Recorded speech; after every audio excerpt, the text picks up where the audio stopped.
Puji Tuhan, berjumpa kembali dengan saudara-saudara dalam sarapan firman. Makanan yang sesungguhnya buat jiwa kita, yang membuat hidup benar-benar hidup. Saya kembali ingin membagikan tambahan-tambahan yang saya rasa akan meneguhkan kita semua tentang anugerah. Kita baca Yohanes 17 ayat 3. Inilah hidup yang kekal itu, yaitu bahwa mereka, yaitu orang-orang, mengenal Engkau. Ini doa Yesus, saudara ya. Jadi ini doa Yesus kepada Bapa di sorga. Saya ulangi, dalam doanya dia mengatakan salah satunya kalimat ini. Inilah hidup yang kekal itu, yaitu bahwa mereka, orang-orang ini mengenal Engkau, Bapa, satu-satunya Allah yang benar, dan mengenal Yesus Kristus yang telah Engkau utus.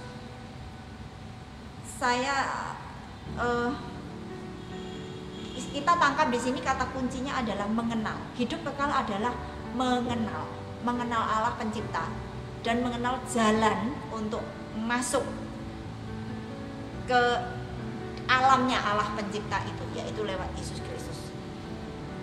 Nah, saudara, sekali lagi anugerah adalah ini. Hal yang kita terima berasal dari sepenuhnya korban Yesus, perbuatan dari Allah yang luar biasa, menakjubkan, kerendahan hatinya, kerelaannya berkorban. Itu mengawali hubungan kita untuk kenal dari sedikit-sedikit, semakin kenal dan semakin intim, sampai kita sepenuhnya mengenal Bapa di surga dan Yesus itu bagaimana. Inilah anugerah. Jadi bukan tidak ada andil dari perbuatan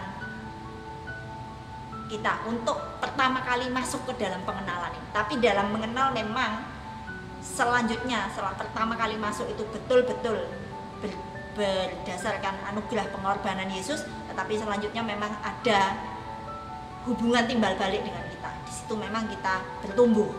Tetapi awalnya dari percaya, menerima korban Yesus itu dia percaya, maka itu dia sudah ada di dalam alam hidup kekal itu. Selanjutnya memang harus berjalan dalam pertumbuhan itu, tetapi sudah dipindahkan ke dalam alam kehidupan kekal, yaitu alamnya Allah pencipta kita di dalam Yesus Kristus.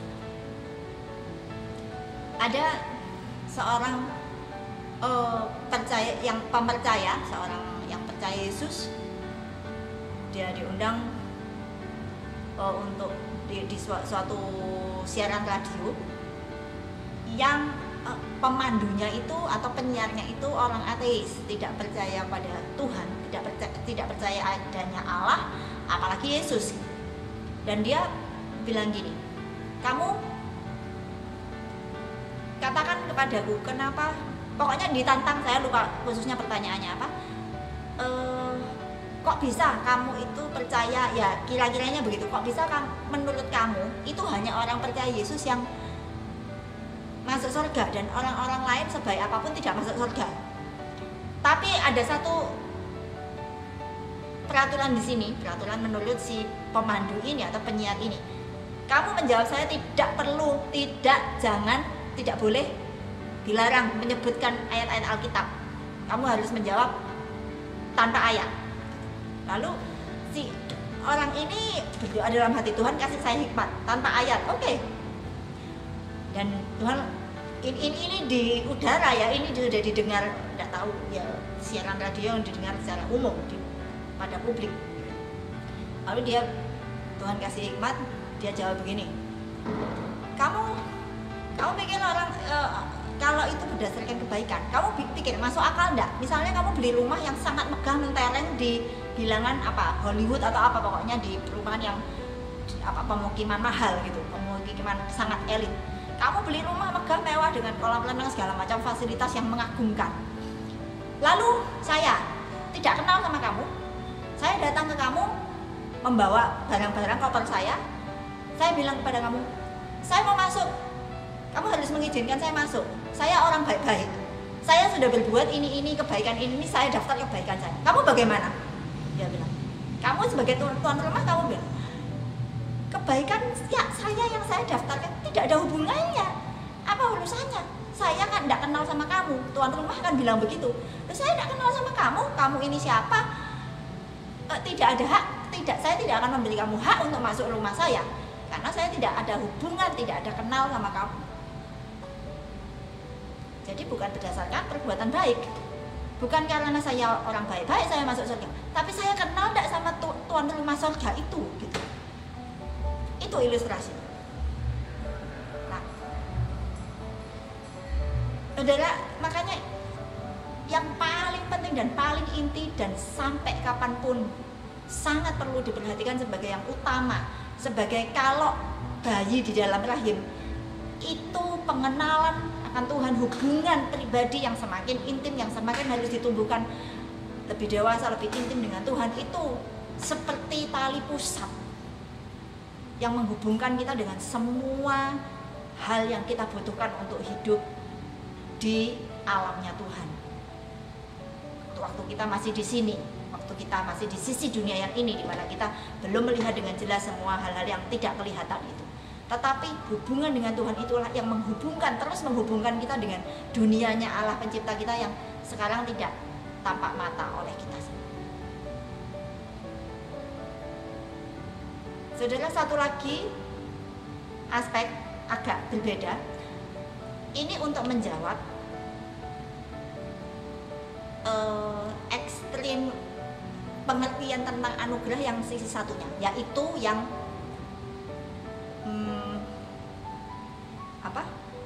kalau sudah diampuni ya sudah, berarti saya bisa hidup seenaknya gitu ya. Hal itu sudah dari zaman Alkitab baru ditulis itu pun itu sudah ada orang-orang yang berpandangan seperti itu, sehingga waktu Paulus ngomong anugerah, hal itu disalahgunakan oleh mereka. Roma pasal 5 ayat 20 dan dilanjut sampai pasal 6.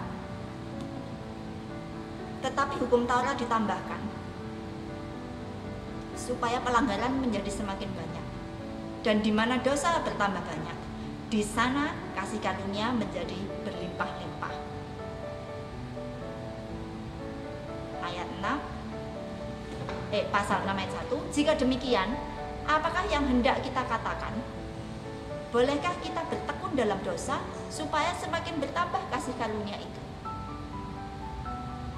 Ini dari zaman itu pun Paulus sudah mengantisipasi, dan bahkan mungkin itu sudah beredar di waktu itu. Kalau kita sudah diselamatkan ya, oh haleluya, puji Tuhan, kita tetap bisa hidup seenaknya. Apa jawaban Paulus? Ayat 2, sekali-sekali tidak. Bukankah kita telah mati bagi dosa? Bagaimanakah kita masih hidup di dalamnya? Saudara, kita sudah mati bagi dosa. Keinginan-keinginan yang berdosa itu mati. Kalau sudah keinginan-keinginan yang berdosa mati, lu buat apa itu? Itu sudah tidak ingin lagi gitu. Tidak. Yang terjadi adalah waktu kita menerima anugerah. Anugerah itu mengubah hati kita, mengubah keinginan-keinginan, mengubah kesenangan-kesenangan kita dari kesenangan-kesenangan yang terus cenderung pada hal berdosa. Itu kepada kesenangan akan hal-hal yang kudus, itu yang dikejar-kejar, itu yang menjadi seperti hobi, itu yang menjadi sesuatu yang memuaskan kita. Itu perubahan hati, itulah yang terjadi. Sehingga tidak bisa orang yang bilang saya percaya anugerah, saya menerima, lalu masih berkubang di dalam dosa, itu berarti hatinya tidak diubahkan. Kalau hati sampai tidak diubahkan, itu berarti sebenarnya dia belum menerima anugerah. Karena anugerah itu adalah kuasa, power yang sangat luar biasa yang mengubahkan hati yang berdosa menjadi dikuduskan dan terus hidup dan bertumbuh di dalam kekudusan itu. Hati itu diubahkan, itu kuncinya. Anugerah itu menyebabkan perubahan hati-hati yang menghadap kemana tadinya menjadi menghadap ke sebaliknya. Tadinya menghadap kemana, berjalan kemana, mengejar apa, itu dibalik menjadi mengejar hal-hal yang dulu dia pikir tidak menarik, sekarang menjadi menarik. Hal-hal tentang Tuhan, tentang kerajaan Tuhan, tentang cita-citanya Tuhan, tentang kerinduan hatinya Tuhan, dan seterusnya, semua tentang Tuhan dan segala atributnya. Itu yang menjadi kesenangan sekarang, menjadi kesenangan kita, kesenangan orang-orang yang sudah terima anugerah dilahirkan baru. Itu jadi tidak mungkin nggak ngapain gitu loh, ngapain mengejar hal-hal yang seperti dulu itu lagi, itu sudah ecek-ecek istilahnya, siapa itu gitu. Dulu itu yang disenangi dikejar-kejar, sekarang dengan anugerah yang diterima itu berubah dan akhirnya mengejar. Kalau orang itu bilang, terima anugerah jadi saya bebas begini, itu namanya tidak terima anugerah itu. Karena kalau terima anugerah, dia terima kuasa untuk berubah bersama dengan anugerah itu. Baru saja saya menonton YouTube tentang salah satu agama yang surganya katanya adalah ini berhubungan intim, yang pria-pria berhubungan intim dengan bidadari sepuas-puasnya. Alasannya begini, kenapa tidak? Di dunia ini itu yang paling disuruh tahan, kenikmatan berhubungan intim itu katanya yang paling diperintahkan Tuhan untuk ditahan. Nah, upahnya karena menahan nafsu yang sedemikian ini, maka di surga nanti dia dibebaskan untuk memuaskan apa yang selama di dunia ini ditahan-tahannya, katanya begitu. Waduh, itu yang paling dikejar gitu. Nah, pertama saudara, yang saya pikir yang paling memuaskan adalah Yesus dan hadiratnya. Itu sudah tidak yang paling memuaskan tetap kesenangan diri. Itu sudah tidak betul, sudah salah banget. Kita juga kalau merasa di surga semuanya hanya senang-senang, serba senang karena mendapatkan apa yang kita ingini, tapi tidak, bukan Yesus yang terutama. Itu hubungan kita sama Tuhan masih harus dimurnikan lagi. Karena yang paling memuaskan kita adalah Yesus, dan semua tentang Yesus itu bonusnya gitu. Semua kekayaannya, semua kesenangan dengan dunia yang indah, dan dunia, maksudnya dunia yang diperbaharui ya, dunia surgawi yang indah, itu nanti itu semua pasti didapat. Itu semua ada di dalam Yesus. Tetapi pribadi yang paling menarik, yang paling memuaskan, yang paling menyenangkan kita, yang paling kita rindukan adalah Yesus. Pertama itu. Yang kedua, berarti agama tersebut apapun itu tidak terjadi proses perubahan hati itu di dalamnya. Jadi dia menahan segala keinginan dengan kekuatannya sendiri. Nanti kalau sudah sampai surga, kontak puas-puaskan keinginan daging yang selama ini ditahan. Itu berarti keinginan yang berdosa tetap nanti di surga, yaitu cuma katanya sudah dikuduskan. Tapi sebenarnya dikuduskan bagaimana? Karena ternyata yang dikejar tetap kepuasan diri gitu. Ya, itu berarti di dalamnya tidak terjadi yang namanya perubahan hati itu. Saudara, yang mengubah hati kita bukan kita. Perubahan hati itu hanya semata-mata dikerjakan oleh anugerah itu, tapi plus respon kita bahwa kita bilang mau, ya Tuhan. Setiap kali, ya Tuhan, ubah saya. Ya. Tapi kuasanya untuk mengubah itu berasal dari anugerah itu, percayanya kita kepada sama anugerah dan kasih karunia yang tidak bersyarat, yang mengasihi kita apa adanya, dan kasih itu yang mengubahkan, semakin memampukan kita untuk berubah menjadi semakin seperti Yesus, semakin dikuduskan, disempurnakan seperti Yesus, kesenangannya jadi semakin seperti Yesus, pikirannya, jalan pikirnya, pola pikirnya, reaksinya semua semakin seperti Yesus. Sekian, itu semua tentang anugerah untuk hari ini. Tuhan Yesus memberkati.